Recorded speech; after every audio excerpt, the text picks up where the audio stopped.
You think you know the story of the 1986 EDSA People Power Revolution. A massive crowd toppled a dictator. A single impassioned radio broadcast brought millions to the streets. It's a powerful image, a modern-day miracle. But that's not the whole story. The truth is far more complex, built over 2 decades of struggle. It wasn't a single moment, but a slow-burning fire ignited by years of oppression. To understand how a nation brought a dictator to his knees without a civil war, we have to go back to the beginning. In 1965, Ferdinand Marcos was elected president of the Philippines on a wave of optimism. But as his second term neared its end, facing constitutional term limits and rising civil unrest, he made a fateful decision. On September 23, 1972, he declared martial law, citing the threat of a communist insurgency. The Constitution was suspended, Congress was dissolved, the free press was silenced, and thousands of political opponents, journalists, and student activists were arrested and detained without trial. For the next 14 years, Marcos would rule by decree. Life under the new society was a paradox. On the surface, discipline was imposed, but beneath it, corruption became rampant. The economy, propped up by massive foreign loans, spiraled into debt, while a system of crony capitalism enriched the president's allies. For ordinary Filipinos, it meant poverty and a pervasive climate of fear. Dissent was crushed, but it never truly disappeared. It simply went underground, waiting for a spark. That spark came on August 21, 1983. After 3 years of self-exile in the United States, opposition leader Benigno Ninoy Aquino Jr. decided to return home, despite warnings that his life was in danger.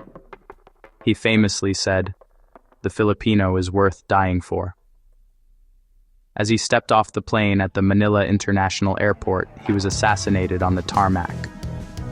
The brazen murder in broad daylight sent shockwaves across the nation and the world.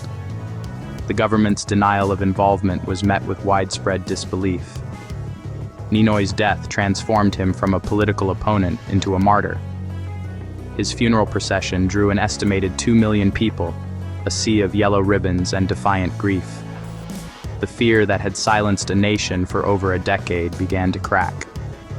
Facing mounting pressure both at home and abroad, Marcos called for a snap presidential election in early 1986 to re-legitimize his rule. Ninoy's widow, Corazon Cory Aquino, a reluctant candidate with no political experience, became the unified opposition's standard-bearer. The campaign was a battle of symbols, Marcos's power against Cory's moral authority. The election on February 7th was marred by widespread reports of violence, intimidation, and massive fraud.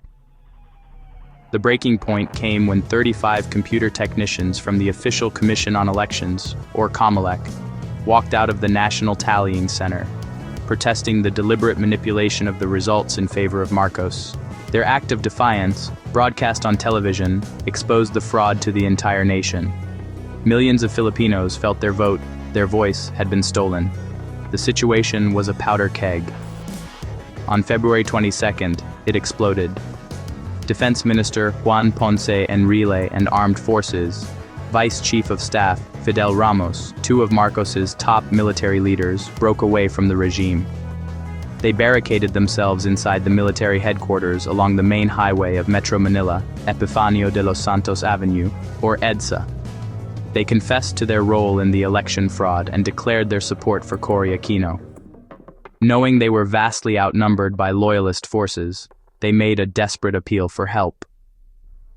It was then that the Archbishop of Manila, Cardinal Jaime Sin, went on the air via the Catholic-run Radio Veritas. He called on the Filipino people to go to EDSA to protect the rebel soldiers, to show their support not with weapons, but with their presence. And the people came. In a breathtaking display of civil disobedience, hundreds of thousands of ordinary citizens, students, nuns, priests, families, flocked to EDSA. They formed human barricades surrounding the 2 military camps. For 4 days, they stood firm. When Marcos ordered his tanks and Marines to disperse the crowds, the people didn't run. They prayed, they sang, and they offered flowers to the soldiers. Faced with a wall of peaceful, determined humanity, the soldiers stopped in their tracks, unwilling to fire on their own people. The regime crumbled. With his military support gone and the United States government urging him to step down, Ferdinand Marcos and his family fled the Malacañang Palace on the evening of February 25th, ending 20 years of authoritarian rule. That same day, Corazon Aquino was sworn in as the new president. The streets erupted in celebration. The People Power Revolution was not the work of one person, one phone call, or one event. It was the culmination of long-term oppression, economic hardship, a stolen election, a military rebellion, and the collective courage of millions. It was a testament to the power of ordinary people to achieve extraordinary change. And while democracy in the Philippines continues to face challenges, the story of EDSA remains a powerful reminder that a united citizenry, armed with nothing but courage and conviction, can indeed topple a regime and reclaim its future. Its lessons still matter today. It has been 40 years since that day in EDSA. How was the Philippines today? This is Glenn's project. Please don't forget to subscribe, like, comment, and also share so that others could also watch. And finally, hit that notification button for more videos like this. Stay with me, and I will take on the current happenings within our motherland, the Philippines. Thank you for watching, and see you in the next videos.